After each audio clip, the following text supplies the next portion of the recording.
Welcome back to Locked On Women's Basketball. You're listening to episode 10 of WNBA Retrospect, a historical look back at the greatest prospects in league history. Today we'll discuss Seimone Augustus, a premier mid-range scoring prospect out of LSU. Locked On Women's Basketball starts now. Ogunbowale for the win. Good! You are Locked On Women's Basketball, your daily podcast on women's basketball.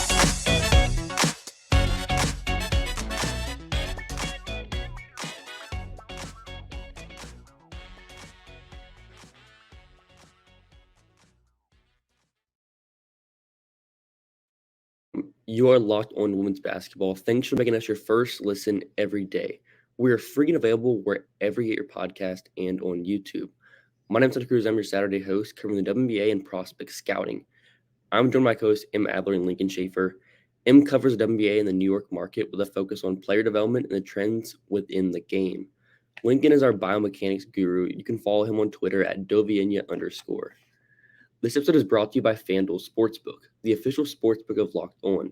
Make every moment more right now. New customers can bet $5 and get $200 in bonus bets guaranteed. Visit FanDuel.com/LockedOn to get started.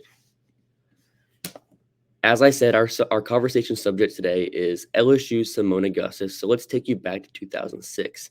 At LSU, Augustus was named the Naismith Player of the Year in her junior and senior seasons before becoming the number one overall pick in the 2006 draft. At the top, for you, M, what was your initial impression from parsing through some of Augustus' college film? The first thing I thought watching Seimone Augustus in LSU, and the second thing I thought, and the third thing I thought, and also the fourth thing I thought was, what the frick? And it wasn't what the frick, but you know, we highly value at the show the ability to be safe for kids and fun for all families. And so what the frick is what I said. She is truly, honestly, we've covered some ridiculous athletes in this show, but in many ways, I would say she's probably the best lateral athlete that we've covered so far. And that you know, catches better in her own ways. But just in terms of the like raw speed, stop, start, lateral quickness, athleticism, like Seimone Augustus has ungodly burst and possibly, again, even including catch, the best sort of hip flexibility, hip mobility that we have seen of anyone that we've done on this series so far. And it's it's just ridiculous the way she contorts her body and how absolutely smooth she is on everything. Obviously, you know, she's known for her offense for a good reason. And you just watching her play off and just score, even move without the ball, it's just, okay, this is a player who is going to do essentially, like, she just looks like the platonic ideal of Hooper.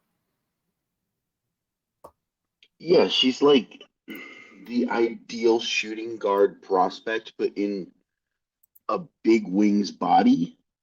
Mm-hmm. Like, that's the first thing that stood out to me is she looks enormous on the college court. Running at 6'1", and she's just getting buckets in so many ways. The creativity of her handle is so advanced for a college player, especially someone who's primarily playing off the ball.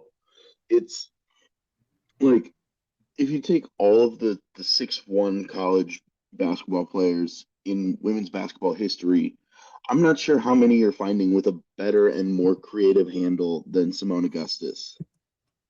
And she uses that in so many different ways. Like the versatility in her bucket getting is fantastic. It's so fun to watch. I don't think there's a single move off the dribble that she wasn't one of the best in history at. Like, and that's just obvious immediately. And when you say Hooper, we're talking foot on the line threes, foot on the line twos. We're talking contested middies. We're talking just all of the Hooper moves in general. Just a highlight reel waiting to happen, and it was just super fun prospect. In that aspect. And the funny thing is, I pointed this out, but sort of privately. The funny thing is, you look at her WNBA 3-point percentage and solid volume. She would take a lot more if she came into the league today. But solid enough volume, solid enough rate. in college, she shot, I think it was 36% from three on 85 attempts compared to too shy of 2,000 two-pointers. That is 4% of her college shots were threes, despite the fact that she shot 36% on them. Yeah, and we're getting into the era where we and our audience are starting to remember these players in their WNBA careers. Mm-hmm. And so going into this, we kind of have this idea of what Seimone Augustus looks like as a basketball player. And she outpaced my expectations on what she would be as a passer and an off-ball mover. Because when you think of Seimone Augustus, you think of ISO mid-post buckets. And she's a really smart decision maker. She makes great passes, and the off-ball movement, the improvisational screen setting, it's all there. Mm-hmm. It's all adding value to her team, and that's a big reason why her team went to 3 straight Final Fours. This is the thing that I bring up. I bring up this sort of prototypical example of the question of off-ball movement often, but it's just because it's the most relevant, like current day question that we have. And this is what we have about Rickea Jackson. What a lot of people in the industry actually have about Rickea Jackson as well is, well, you know how good she is as a scorer on her own, and she's just going to get buckets. But like when she doesn't have the ball in her hands, what does she do? And like you need some level of off-ball movement not only to be able to help your teammates, because basketball is all about creating efficient offense, not just when you have the ball. But it's what can you do to help your teammates? What can you do to sort of get yourself open when need be? And, you know, Rickea Jackson, that's a question mark for us. But with Seimone Augustus, it's, the level of talent she has at basically everything that isn't just raw scoring is so much higher than you would expect of someone who is this level of, you know, mid-range ISO bucket. And she was college assistant coach Bob Starkey said that the biggest problem that they had in coaching Seimone in college was they couldn't get her to shoot enough. She's the Aaliyah Boston problem. A good and efficient scorer that they wanted her to take more shots, and she wanted to help set up her teammates more. He called her a consummate teammate, and that shows up later in her WNBA career that I'll talk about later. We'll talk about later. But that's just, it's absolutely a credit to her as a prospect and as a player. Yeah, that's a good segue. So after the break, we'll get into our scouting grade on Augustus, and we'll later discuss how her pro career unfolded.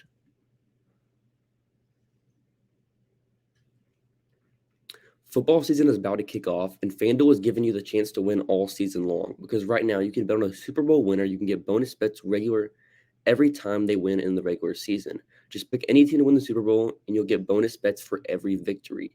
You can use your bonus bets on spreads, player props, over-unders, and more. So visit FanDuel.com/lockedon and start using bonus bets with America's #1 sportsbook. That's FanDuel.com/lockedon.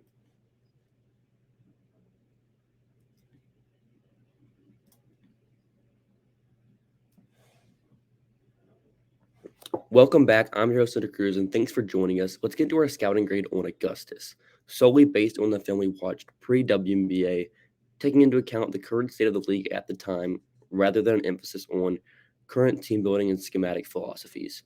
But first, for those unfamiliar, we use a baseball-like 20/80 scouting scale. A 40 is an average WNBA contributor, a 45 is a top-end backup, 50 is your average starter, 55 is an above-average starter, 60 is an all-star caliber player, 70 is an all-WNBA caliber player, and then finally 80 is reserved to your MVP candidates. So basically first team all-WNBA players on a consensus basis. Okay. So for you first, Lincoln. Consistent basis. Consistent basis. Okay. There we go. So for you, Lincoln, what's your scouting grade on Augustus? I have Seimone as like a strong 60. I just see all-star games and buckets. It's close to 70. The pure bucket getting is the #1 draw. on Seimone as a prospect, and the other things are there. And if she was in a position to showcase them more, I could maybe get to a 70. But a 60, a solid 60 is like a perennial all-star who makes a few all W teams is what I see in the film at LSU. What about you, Em? So I agree with the initial assessment, and honestly, as usual, we're going to disagree on the details, but our grades won't be that far off. Just par for the course for us. But I do want to talk very quickly about prospect projection, because this to me is the thing with Seimone Augustus, and that she could go a couple different ways. And the first thing I'll start off by saying is based on Lincoln's assessment that he just made. That is essentially the same thing that we said about Shamika Holtzclaw. And obviously, it's really hard to look, unless you started watching women's basketball in, let's say, 2005, it's really hard to watch Seimone Augustus and to not think about Shamika Holtzclaw. And especially in the position that we're in, because we're evaluating both as prospects. And, I'm going to end up with a similar grade for Moan that I had on Holtzclaw. But the thing is, knowing what I know about Holtzclaw's career and how the question marks I had at Tennessee translated to red flags in the W, then my grade going back on her would be lower than it was the first time. And then that's the thing with Moan, is that when she has the grade for me that's so similar to Shamika, it means I actually value her higher as prospect, and part of that is the projection that I want to talk about. There's sort of a cap on how good of a scorer not how good, but how valuable of a scorer she can be with this profile. She really has very little nose for drawing fouls, and she doesn't really get to the rim. Not that she can't get to the rim, but where Holtzclaw had a pretty shockingly great rim rate for someone who was that level of mid-range ISO scorer, Moan doesn't, and she doesn't need to. She had a 59% shooting field goal percentage at her senior year, which is ridiculous for someone of her shot profile. She doesn't need to, but it presents issues when you're trying to think about who leads an offense. And, it's sufficient enough that it still, to me, projects to be at least an all-star. So, I obviously can't go lower than a 60, just flat out. But, I don't think she can be a true number 2 option on a title caliber team. And we see that bear out over time, but we'll get to that. For me, the thing with the projection that really speaks to her ability to play in the W, first of all, I think her 3-point jumper, I think she shot 36% in college, not because she didn't take a lot, but because her form was pretty solid. She's one of the rare players where when they talk about biomechanics, she basically has no power transfer from her legs to her arms, but she's so, the way she snaps her wrist is so violent and yet so just jarringly accurate. It doesn't matter. She might have one of the best in sort of a vacuum considering the player, one of the best 3-point forms ever, and she could have used to take a lot more of them just because you can't block them. You can't because of the way she does it. And I think that projects to a lot of volume there. Yeah, that was my first note, though, on just the unblockability of her shot in general.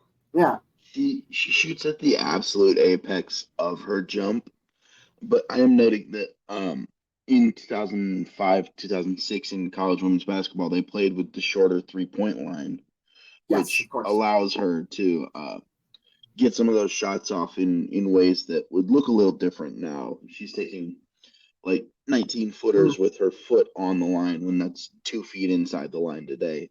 It's just a little bit different game.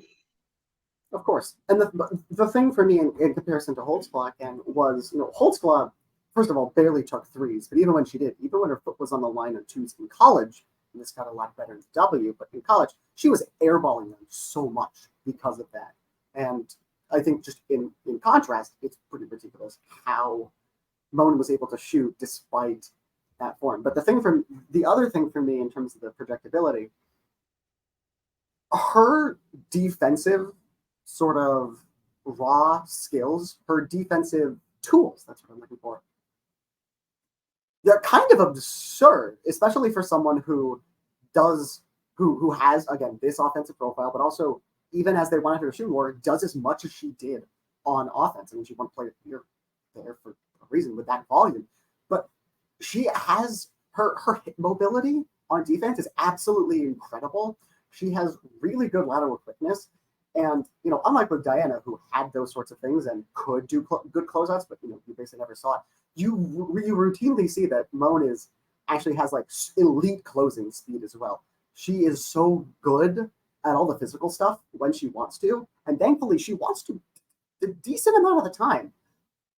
It could be higher. Part of that is, you decrease the apex shot taker and baker in the W a little bit as you can go on. And that's, why we project to be a little bit better. But she's also got good help instincts as well, surprisingly. And she's pretty active as, sort of a KYP roamer. This is someone who, there is a little bit of an issue with just in terms of focus and just in turn, it seems, we have a small sample that we're scouting off of, but it seems there's a little bit of an issue in terms of focus sometimes, a little bit of an issue in off-ball tracking when she's facing the ball. There's a little bit of an issue in screen navigation, or a bit more than that in screen navigation, but there is the amount of toolsiness, and there's also the amount of just overall talent and feel for the game, especially including on defense, surprisingly. There's enough of that like I think she projects. I think her wing defense is super projectable. And I think she has, as a prospect, upside as a real wing, like premier wing stopper. I can't go any lower than like a soft 7 on her, and I shouldn't say probably. And it really varies based on the system she lands in. If she lands somewhere with solid player development, like that is an easy 7 for me. Yeah, I said soft 7 as well. That was where I was at. Watching Augustus, watching Holtzclaw, so we're in the same class, like you said, with Holtzclaw. We're talking about a player that can get to the rim more, but I think like it didn't even really matter with Augustus. I think you kind of just bet on the tools, you bet on what she could do on defense, what she tried, you bet on her offensive profile, scaling down a little bit. You put it more into defense, like you said. I think all of that is what you're getting with Augustus. And coming in, I was expecting the defense to be worse, but as I watched more, I was like, okay, this is actually interesting stuff here. Like you said, the mobility, what she could do when she actually put in effort was pretty impressive on that end. So after the break, we'll get into how Augustus's WNBA career unfolded and more.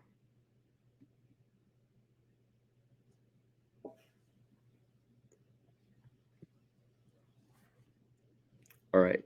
So kicking it off, Seimone Augustus, as we know, 15-year WNBA career. 14 of those 15 years were in Minnesota.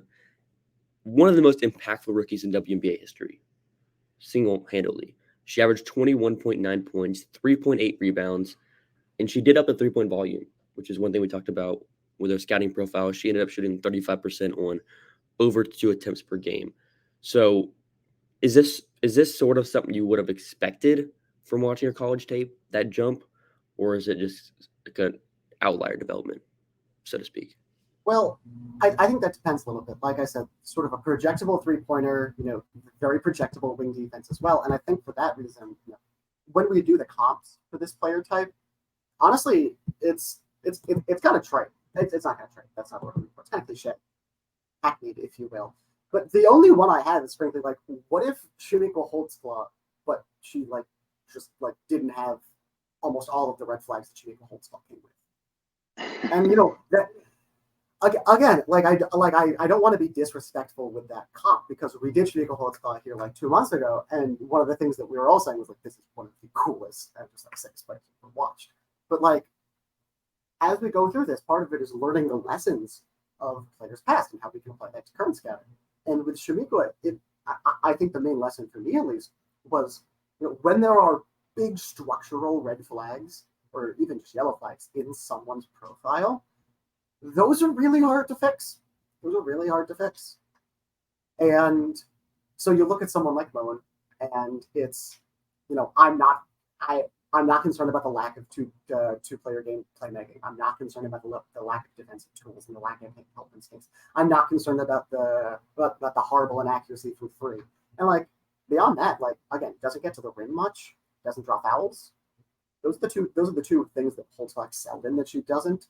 But On the whole, I'd take this package much more easily. And that's, but again, very similar it also in the other regards. It's also just a more scalable skill set in general. Yes, because of that. To a system. Because of the three-point shooting, exactly. She kind of comes into the WNBA and doesn't miss a step, which is really impressive. And she's playing on these terrible Lynx teams and putting up some of the greatest, most efficient, high-volume scoring seasons for first, second, fourth, and fifth-year players that the W has ever seen.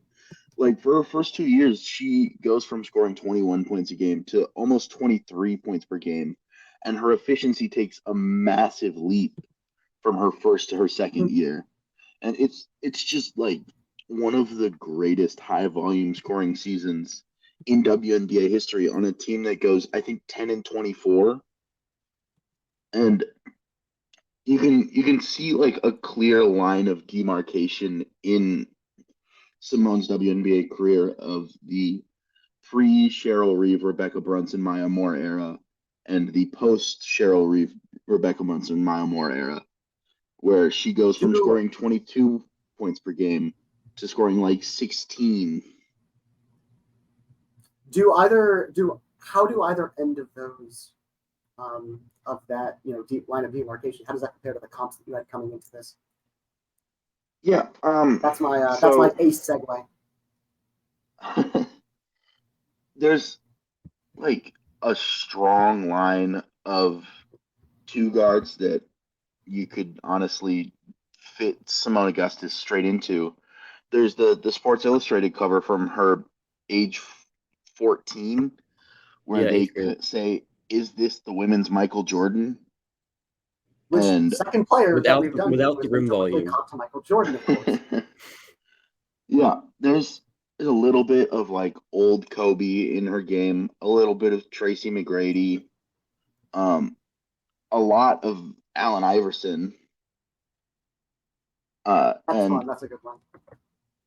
Because it's almost like watching Allen Iverson. The locks, the finesse, the handle, versatility, and the bucket getting. It's a lot of Allen Iverson. And Silk, Jamal Wilkes, is who she's compared to by the commentary team in 2005 against Baylor in the Final Four, I think. It's smooth, it's buckets, and it's really fun to watch. And it's kind of like this great line of two guards across men's basketball. You can see the influences there. You can see the influences from players like Holdsclaw, and just she's fun to watch, and she's smooth and gets buckets. But here's the thing about the two guards. She doesn't play two guards. She moves and scores like a two guard. Yes. While defending and size-wise functioning as like a combo forward, and she has all the rebounding and the sort of the toughness that you want out of that position. Right, which is kind of the same gray area that you see for players like Kobe Bryant and Tracy McGrady, where they have this size of a jumbo wing, but play as a shooting guard.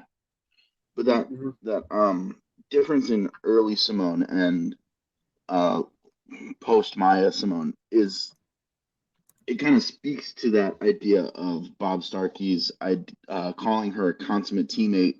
She tears her ACL in the 2009 season, I think, and then comes back and is able to take a step back, which is often a knock on that kind of player who is an incredibly efficient bucket getter on a bad team, is can they provide value to a championship level team, which Seimone Augustus immediately does when she has championship level players around her, winning finals MVP in 2011 with that Lynx Dynasty team.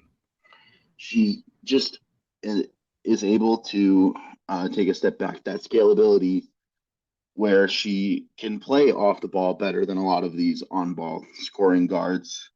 and that allows her to slide out of being a first option into being like a good second option or even high level third option on some of these later Lynx teams. So 10 episodes in, I want to make my sorry. comp debut here. Oh, So please, let's go. my comp here is DeMar DeRozan. From watching Augustus, you compare Augustus's college shot profile to DeMar DeRozan pre-college or pre-NBA. He took 9.52s, shot 56% from two, one 3-point attempt per game, and shot 16.7%. And that screams Augustus. We're talking high volume 2-point shooter. We're talking the strength, kind of how they kind of like use jabs. They use just little moves to get their body facing the rim. A lot of that screams Augustus to me. Obviously, the defensive profile, you could say Augustus is probably the better defender, but in general, bucket getting mid-range scores, hoopers.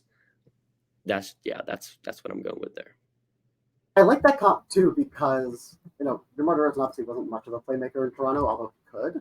But certainly after leaving Toronto, you see slowly over time in San Antonio, carries over to Chicago, that playmaking is still there. And I think again, pretty underrated part of Moan's game. You see that, sticking to Lincoln's sort of, like half box score view before we sort of just talk a little bit about the general arc of the career. Like you mentioned, I mean, you see that even her third year in the league, I think is probably her best assist turnover ratio. She has a 16% assist rate, which isn't great, but it's like for a wing score, it's perfectly fine, and only an 8.5% turnover rate. Like she ranks for a reason, at least by group stats among qualified players, just above the 70th percentile in assist to turnover ratio in WNBA history. And like for much of her prime, even a little bit before Maya got there, and even through that early Maya period, she's ranking like near the 80th percentile in assist to turnover ratio. This is someone who is not a huge volume playmaker, but like in a two-player game, just can get the ball where it needs to go and sees the defenders reacting pretty well. This is someone who when you are Minnesota, at least what they should have done in the, let's say, teammate limited capacity they were for her first 3 years there, really just sort of spam some side pick and rolls and react on the second side because she's good enough at reading the defense on the front side to let it go with that. I mean, like Lincoln mentioned, this is someone who in the W hits the ground running just like basically right above league average in true shooting from the minute she gets there, but it's on freaking 30% usage rate. And again, with a sub 10% turnover ratio as a rookie, it's ridiculous. There's a reason she wins Rookie of the Year, as Hunter, you mentioned. And as the career goes on, you sort of see a lot of the things that we saw in our scout. And thank God the Lynx hired Cheryl Reeve. Cheryl Reeve was obviously probably the you can possibly have an exception just because of the talent level she's had, but she's probably the greatest head coach in WNBA history. And you see as you're going through this, there's a pretty stark difference between Moan before Cheryl gets there and after she gets there. Like the first year Cheryl's there, Moan's 3-point attempt rate jumps by 10%, or 10 percentage points, sorry. And you can see sort of the raw skill that we talked about on defense. I think it's okay. I think it's fair to wonder what would happen if Cheryl was there the whole time, just in terms of the 3-point percentage and 3-point attempt rate, because it's still not great for most of her career, even though it's acceptable. I think a pretty underrated part of Moan's game, to be honest, is her defense. She's a quality defender. If she had stronger coaching for her first 3 or 4 years in the league, she might even have turned into a plus defender. But she's got really good help instincts. She makes up on emergency switches and rotations well. She really often shows off her ability to stay in front of defenders driving, and that really carries itself through a lot of her career. I think the Lynx dynasty, the 2011 to 2018 or whatever, I think it gets a little obscured, sort of what the hierarchy of skills within their starting lineup was in terms of players' ability. And I think the fact that Moan was just so good at moving off the ball, it really relieves a lot of the pressure that you have when you're basically playing. Rebecca Bunsen should have played the 5, but she was playing the 4. And that sort of relieves a lot of the pressure that you have about playing her next to the sort of like past their prime fours that they bring in 11, 12, 13, 14. It relieves sort of the pressure that you have of her and Sil being only like interior scorers. It really helped do that. And the key thing, like, and you see this a little bit at LSU, but it really ticks up in the W, is that Moan is so decisive attacking off the catch, which is so rare, again, for people of this archetype, because people of this archetype love to break down their defenders, read them and react and go up for the shot after a killer move. But she's so decisive attacking off the catch, and that's so important for keeping defenses in rotation. And it works just so well once, you're playing with 3 other Hall of Famers, and especially her wing defense and her switchability, sort of 2 in an emergency, but really 3 and 4, but 2 if need be. It works so well with the fact that, Whalen's a lot older and she's not, able to give the same level of effort that she did before. Becca Brunson's really effective switch defender. Sil's not a particularly good switch defender, but not that you want her to, so you can kind of mask those things around. And it's just really impressive how everything works together.